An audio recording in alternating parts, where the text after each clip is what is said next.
Direction la Côte d'Ivoire, le président Ouattara s'adresse à Konan Bédié, Afingson et Guillaume Soro. La Côte d'Ivoire a besoin de paix. Pour plus de détails, après le générique.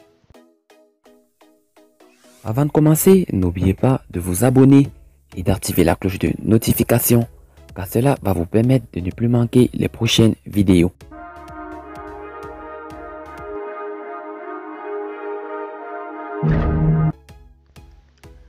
Après l'accomplissement de son devoir citoyen ce samedi 31 octobre 2020 au lycée Sainte-Marie d'Abidjan, le président candidat Alassane Ouattara a appelé l'opposition ivoirienne à surseoir à son modèle de désobéissance civile.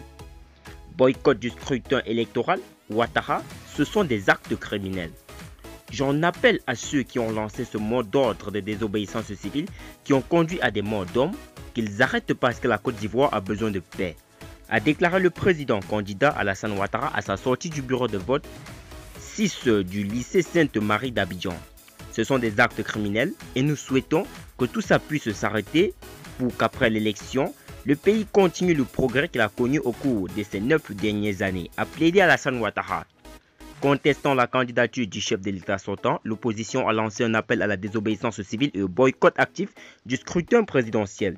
L'application de ce mot d'ordre de désobéissance civile est à l'origine du regain des violences constatées ces derniers jours en Côte d'Ivoire.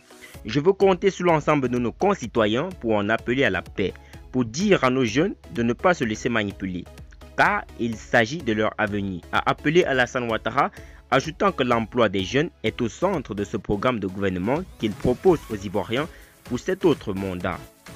Donc, je dis aux jeunes, faites-moi confiance. Nous avons un beau pays, les choses se passent bien et continuez d'avoir confiance à l'avenir, le dit-il.